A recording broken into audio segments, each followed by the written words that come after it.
Hello, I'm Brentan Schellenbach, and today we are exploring the wonderful world of pain-free backbends. How great is that? So for class today, you may want a blanket for your knees and also for some nice restorative shoulder opening we'll do at the end of this. And the first thing that we'll talk about together is the form and function of the spine and back bends. So we can get started in tabletop position when you're ready. So just find your spine in its natural length, meaning that the wrists are more or less underneath the shoulders, knees are underneath the hips. Spin the hands out just a little bit and get more grippy with your fingers than with your wrists right away. Okay, and then just go with your breath. Let's just start to open up into some cat-cows. Inhale into your cow shape, exhale into cat. And it's in these poses, your cow pose you'll notice is the back bend shape. So right away, starting away with it. So the first thing we want to talk about here is the tendency most students have when they first start practicing back bends is that they want to go super into the flexibility of their spines. But the spine is built in 4 sections, and not all of those sections have the same amount of mobility. So let's actually see right now in our cow pose which parts of the spine are the most mobile, just flexibility-wise. So you can just send your butt way up, right? And then just sag your whole belly down to the ground, and then open up through here. Complete it with your neck like that. Now I'm doing it a little bit dramatically, but for a lot of students, this is kind of the way that they explore back bends, because just the way that our bodies are made, the low back and the neck have a lot of mobility. But if you practice like this, you might find that your back bends start to not feel so good. And so you want to start exploring around with more integrated back bends. So integrating the spine means that you actually don't go into the more flexible areas of the low back and the neck as much. And you actually focus the distribution of the bend all the way along the spine evenly through all 4 sections of it. And this means mobilizing this part of the spine. So let's try to feel that here. By this, I mean the mid-back spine, the part of the spine where ribs attach to it. So meet me in tabletop position. On your next exhale, so nice big inhale here, fill up. And on your exhale, take that angry cat shape. So really let the shoulder blades wing off the back, take your belly way in, your chin in, and we'll also see that the shoulders have quite a bit of work to do in back bends. So we want to use this time to get them as open as possible. Now, take the spine just down to neutral, not into a back bend at all. And you're going to feel that neutral actually is asking you to do a light abdominal engagement, and the tailbone isn't tucking, it's not scooping down, but it's also not lifting up to the sky. So there's a natural length in the low back here where the tailbone is just kind of like going straight back. Now, lengthen your back ribs forward. So stretch out the space between your back ribs and the back of your pelvis right here, and take deep, full breaths. Now, this is the part that we're going to move last, okay? Keep everything that we just created right there. And next inhale, press your upper back ribs into your heart and start lifting your heart up through your armpits. Use your fingers more than your wrists. If your elbows were to bend, they would bend back. That's how open the shoulders are. And now your neck, right? We don't want to lead with the chin. That's going to stress out all of this musculature on the front of the body. So take your chin down to neutral with your throat, yes. Pull the throat way up in space, and this is going to pull your whole spine, your whole upper spine with you. Now look up slightly and just see, like, is that a different experience? Exhale and round. Inhale, go through center. Build your core together, so knit the pubis and the sternum towards each other. Then start to stretch the heart up, up, up through the armpit, shoulders on the back. Take your neck back like a slingshot, then look up and exhale, round. So we're probably nice and juiced up here. Hopefully this is making sense, and we just start out a little bit slow so that as we go farther into our warm-up and into our practice, things start to make a lot of sense. Downward facing dog is where we'll meet. Let the back of your head hang loose and your chin. So the upper back has a time to relax and soften. Bend the knees, tilt the sitting bones way up. With the sitting bones tilting up, then take the feet down. This is a good opportunity. When the sitting bones tilt up, you might find that your front ribs like to splay open, which is what I'm kind of showing right now. Now, you want the sitting bones to stay nice and tilted up, but can you knit the rib cage back in on the front of the body? And then keep all of that, keep the sitting bones glued up to the sky as you stretch the heels down for Adho Mukha Svanasana. And then inhale, come forward, plank. And then however you want to come down, knees on the ground for chaturanga is fine.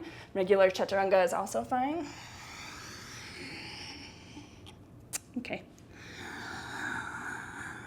So one of the things we want to explore here is just feeling the entire muscle area along the spine contract and lift the spine into a back bend. So these are your Schellenbach, your locust poses. And let's get started by looking down at the floor. And because sometimes the natural tendency is to roll the legs open in back bends, sometimes I like to actually roll them in the opposite way. And internal rotation of the thighs corresponds with a lengthening of your low back left to right. So anything you can do to get your low back just fully taking up its space in these back bends is going to be the greatest thing. And start sliding your hands back, pinkies face the sky. Take a big breath in. And exhale, lift your legs, lift your chest, lift your hands. Now breathe. This is one of the things I think that causes us a lot of gripping in back bends instead of freedom, is that we're not breathing. Now as you lift up here, lift your front body up with you. So that's the integration that we're looking for. That's the integration that we just did in our cow pose and tabletop position, is we knit the front of the body to the back of the body and then took the back body into shape. Relax. So this should feel pretty good. Just take a break. And if it doesn't feel good for some reason, then stop. Okay, the next one. This one's going to be to open the shoulders a little bit. So take your elbows right underneath your shoulders, forearms spread wide, or forearms spread parallel, fingers spread wide. Now press this whole base down into the floor evenly. Stretch your legs back. And in general, feel that your gluteal muscles, so your booty muscles, they can energize your tailbone down, so they can ground your pelvis into place, but you don't want them squeezing in. The squeezing in, you'll notice, will roll your legs open again, and that'll close off the low back. So in this pose, spread your toes wide and ground your fourth and fifth ones down a lot. Root down through your foundation and squeeze your elbows back.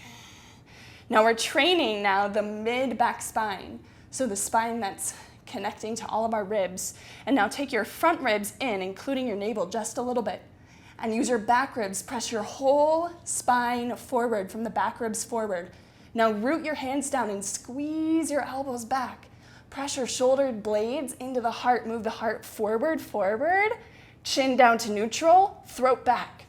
Chin down to neutral, throat back. And release.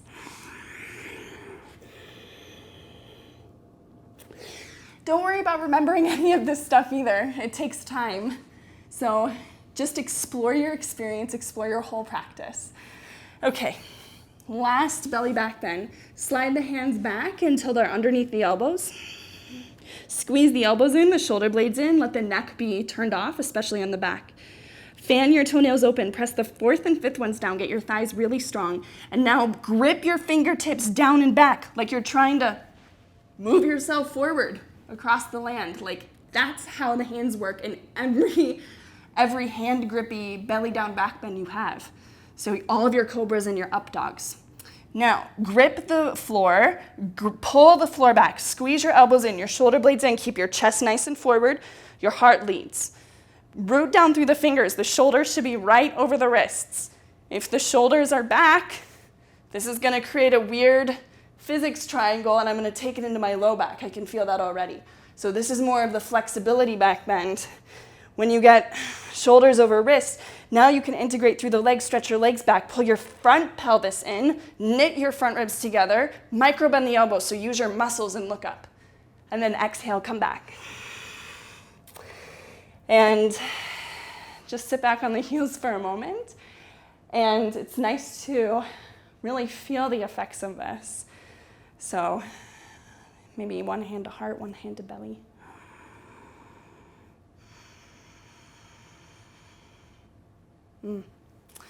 Okay, we'll meet back in downward facing dog. And then we'll go to some standing back bends, which we'll see we'll use the legs a lot in.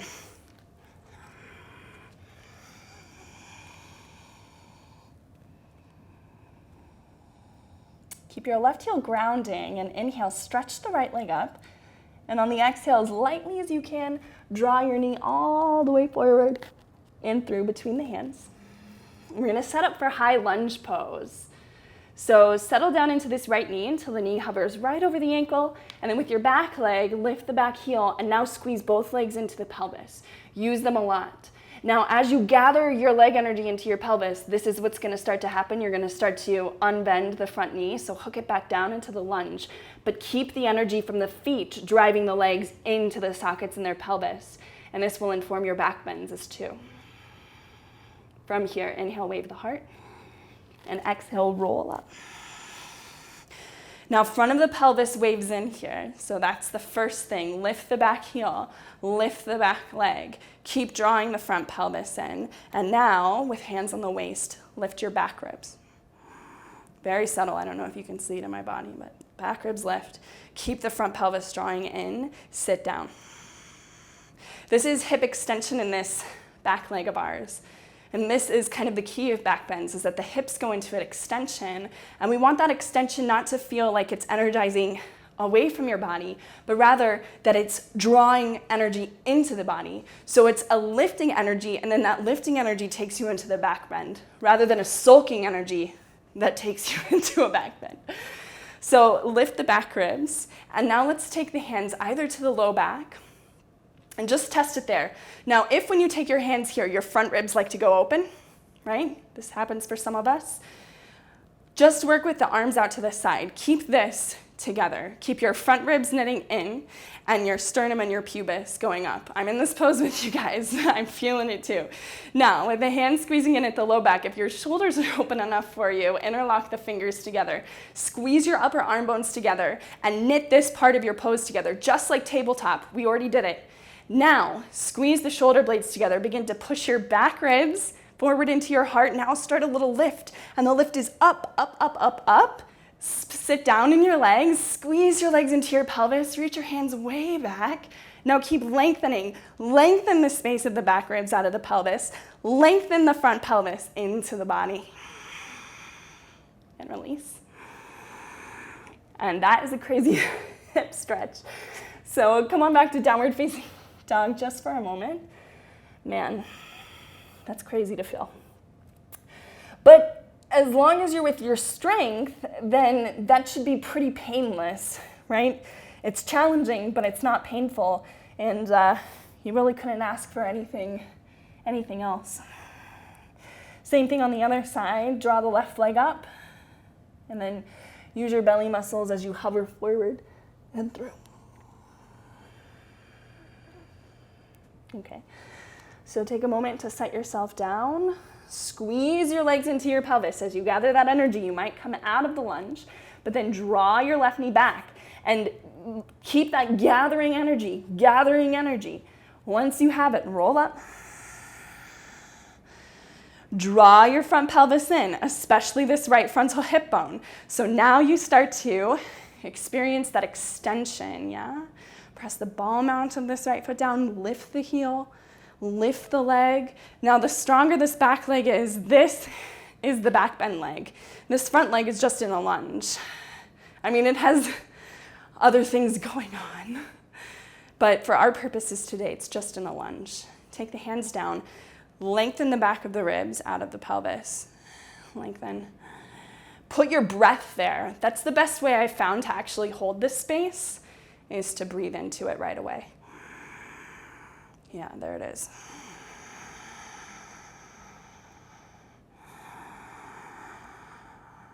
Okay, and then we take the hands together, or not. If you're taking it together, interlock the non-dominant way. Now, we're gonna start to pull back. I always like to imagine I'm like a slingshot, and you start to pull the hip bone with you. So you're pulling your hip into a deeper extension. Sit down, right? Now lengthen the back ribs out of the pelvis. Squeeze the upper arms. Keep the front ribs knitted in on the front, but start to take the back ribs forward to the heart so the whole rib cage starts to lift as a unit, up and out. Use the hands. Guide with the neck is always last. Okay, come up and down. And stretch back, downward facing dog. And that right hip just went into its opposite direction, so give yourself a moment, maybe pedal out. Take a child's pose even. Okay, we have one more standing back bend to feel for the legs. So again, move the right foot through. And then take the back foot forward just a little bit with the toes out, turn slightly. And if you need more room to balance, take your feet wider apart. Come on up. So we know the back leg is working on its extension. For Warrior 1, virabhadrasana 1, ground your back heel down. First, find your balance. Ground your back heel down. And then root the left frontal hip bone in. Now, when my left frontal hip bone goes into my body, my left knee actually wants to swing forward. Like if my pelvis had its way, it would just swing my leg right, my foot right underneath my hip, right? Because it always wants to go back to neutral. So I need an opposite energy. I need to keep this going in though. And so yoga is all about the union of opposites. So we ground that heel down. And the more you can do those two things, 100% in equal measure, the more you're going to feel buoyant, light, effortless, even though you're in a really challenged spot. Now, you might be fatigued in your legs, which is fine, so you can stay here. Or if you're ready for Warrior 1, draw into the right knee, but keep the right buttocks hugged in towards the back inner ankle, in fact. And now, let's explore a back bend version that's a little bit more intense on the shoulder girdle. So we started with the arms low to the body. Now keep everything knit in right here on your sternum and on the front of the body, and go ahead and just widen the arms to cactus. Now your cactus might be more in, that's fine. So anytime like we're offering something in yoga, you can always go back to the seed variation. The seed variation is even hands down here if you wanted it again. Now, take the front pelvis back with you. As that happens, ground your back heel. Take your front organs back. I always feel like being pulled back all together, and then press up. Now, keep yourself pulled back, though, on the front of the body. Yes? Okay, scoop your shoulder blades into your heart. Peel the elbows back. Sit down. And release. Other side. I know we did that one forward from down dog. So if you want to go forward from downward facing dog again, do so. And here we are, meet me here. When you've joined me on the other side, with the right toes now slightly turned out, we again want to ground the heel as we draw the right frontal hip bone in. And you see that same thing, that it wants to swing the leg underneath. That's physics. It's like if it were like pulling a pendulum swing forward. But now you got to use your strong leg and ground the heel. And so there's a plugged in type of feedback loop that goes down and up the leg, energetically through the muscles, through the integration, so that you feel, in essence, that from your right frontal hip bone down to the floor, everything is working conglomerately together as a team. Front pelvis draws in, and you keep that team unit going as you draw into this left knee. And now if you need more space, you just heel toe the pose a little bit more open. A lot of people experience like really different Warrior 1s from one side to the next. You might be like that. Turn the heart forward, keep this part of the body knit in, and that's going to require, again, the frontal hip bone drawing in as the sternum knits down. And now keep that, widen the arms to cactus. Again, your cactus might be here, it might be here, it might even just be down here with slightly bent elbows into the midline. Now, begin to pull your whole self back. Now that starts right down here at the base of your pelvis. Ground through that back heel, sink into left knee. Now, gather your insides towards the back wall of your spine and keep that steady as you start to press your back ribs forward. Lengthen out, lengthen your back ribs away from the back of the pelvis. Right heel down, press your heart higher, higher, higher. Woo! Up. Hands together. Backbends are so stimulating on the back of the heart, and then we have the filter organs, the kidneys back here, so it's really good to flush things out of us, to really restore our natural enthusiasm for life. So let's grab our blankets, if you have them. Just set it down on the middle of the mat, and the thighs are a good place to stretch the front of the thighs before we start doing back bends, but you can do a few back bends without it. So let's stretch them now by keeping the left knee on the blanket, step the right foot through to a low lunge. Stretch both frontal hip bones down and forward, and so you shouldn't feel wonky to either side here. In fact, your right frontal hip bone should energetically match up with your second toe, and your left frontal hip bone should, like if you drew a Sharpie down to the knee, it would go directly even left to right on your kneecap. And then there's a couple ways to stretch the thigh, but I'm going to do the twisted one. So grounding left hand, twists are so good during back bends too, is open the heart. And especially if you have back bends where you are experiencing some of that pain, twists are really going to help recenter you and kind of curb some of that. Bend into back knee. Maybe if you can't get it, you can loop it up with a towel or a strap or a belt or something. Otherwise, pull your butt back so you can get your foot, right? And if you swing it out to the side, that's okay. Swing it back into the midline, sit down. Then root the top of your foot into your hand, so there's a little activity there, and take the heel towards the butt. Keep the chest open so shoulder blades on the back spin up. And then other side.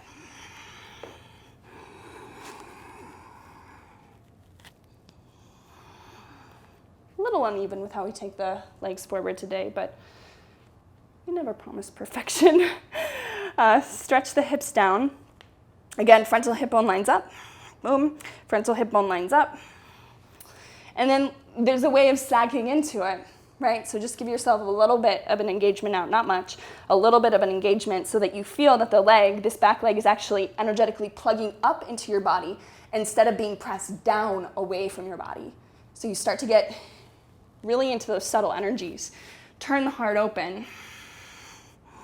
Remember, your neck is part of your spine. It's the topmost curve, so keep lengthening the ears out, and then you can back out of the lunge a little bit, bend into back foot, grab for it, flex it into it. You can take yourself back to get heel to bottom, in fact, and then try to take yourself forward as a unit.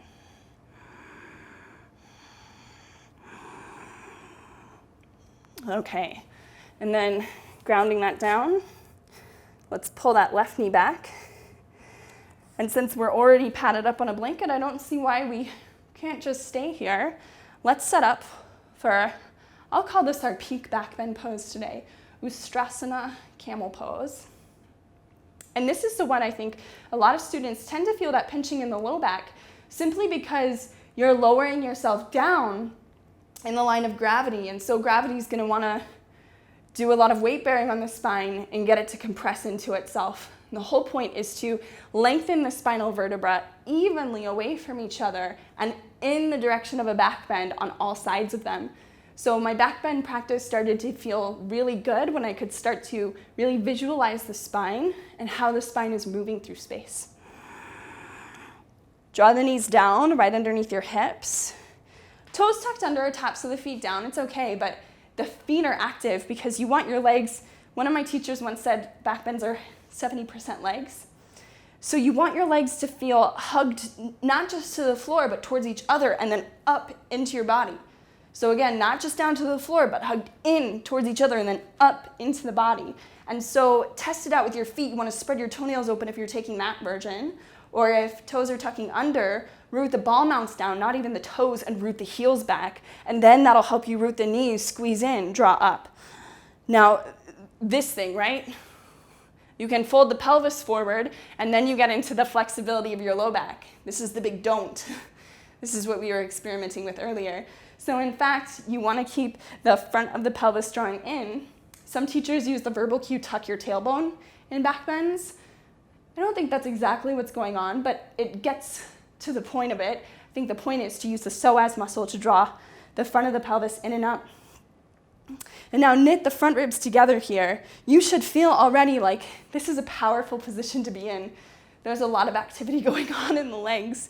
So hands can start maybe at the low back. And now lift your whole rib cage like a giant has his hands on you, your whole rib cage. Knit your rib cage in on the front, squeeze your shoulder blades together, and now start pulling yourself back. Keep yourself knitted in, and back. And not just back on the front of the body, that would be like this, but back on the back of the body means lengthening the back ribs out of the pelvis. Are your knees rooting? Are they squeezing? Are they drawing up? Is the front of the pelvis drawing up? Now lift your heart up to the sky, up to the sky, up to the sky. And then if your feet are back there, it's not a fall, right? If you're actually far enough in the pose, it's not a fall at all. So if you want to watch that, you actually get the spine into the formation of camel pose, where camel pose naturally takes the hands back. And you use this as a shoulder opener. And you can pull your throat back, head back. Okay. Here we go. So hopefully you felt some of that thigh work there, my goodness. And now, with this amazing new heartbeat of ours, let's start by rolling our blankets up. So there's a nice long fold to it. Okay. Just, I don't know, have it out to the side. And come on down to your back.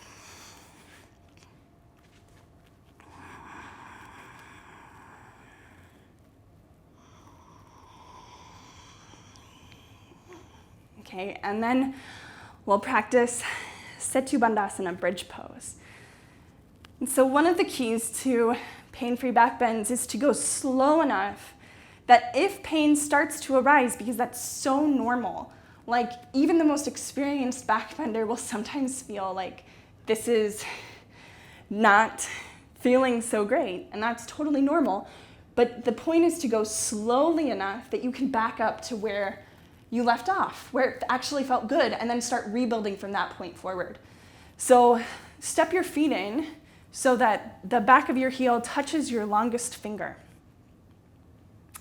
Now root your feet down and root your arms down.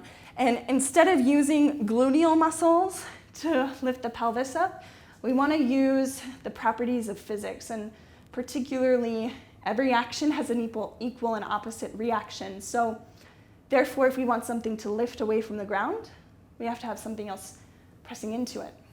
So that's what we'll build together. Now root your entire arm down from your fingers, your hands, your forearms, your upper arms, and your outer shoulders. Push down until your chest puffs.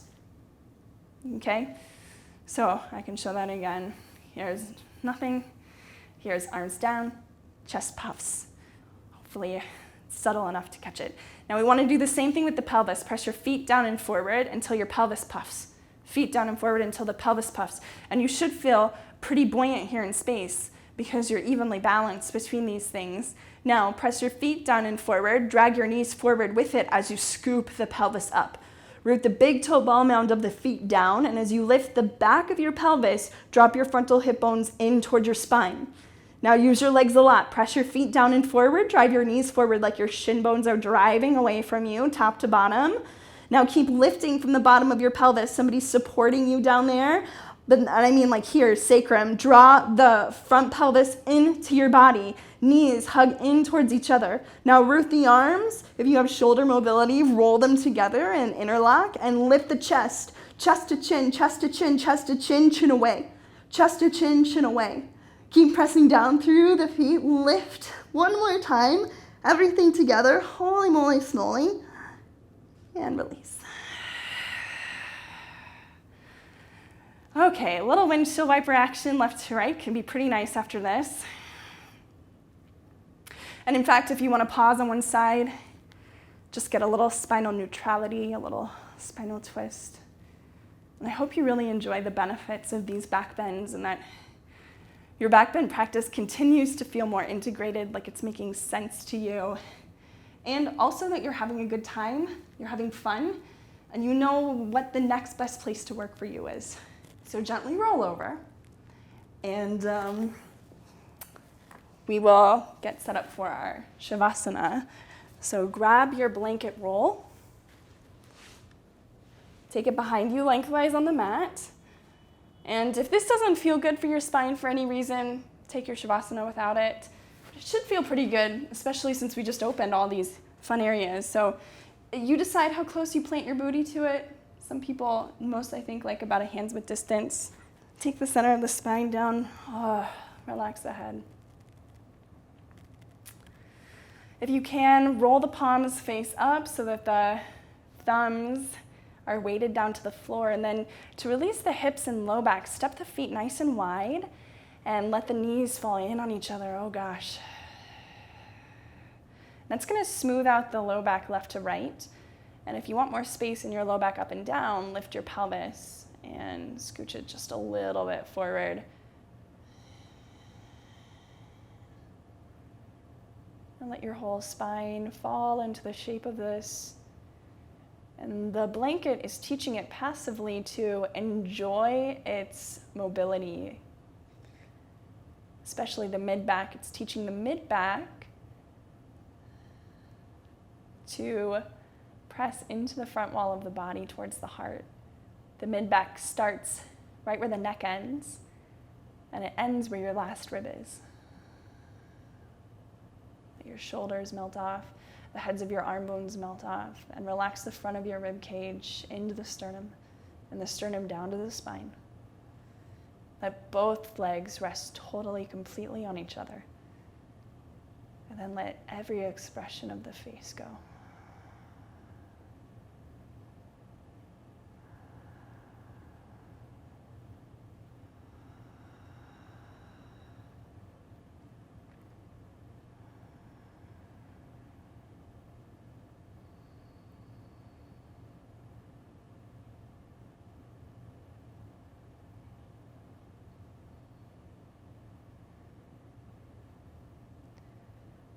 Gently start to deepen the breath. Maybe even take the next exhale out through the mouth. Start to wiggle the fingers. Gently peel one knee away from the other, and then you can start a little windshield wiper action. Doesn't need to be much, just ever so slightly. If it feels okay on your shoulder, lengthen one arm alongside that ear, and then you can roll over to either side. Let all of the neck muscles be completely turned off in this transition. Press on up to the seated position.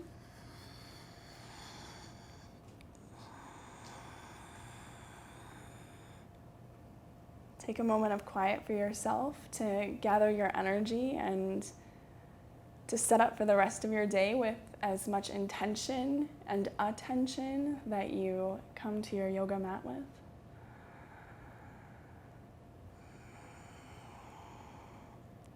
And thanks for joining for our beginning backbends today. Namaste.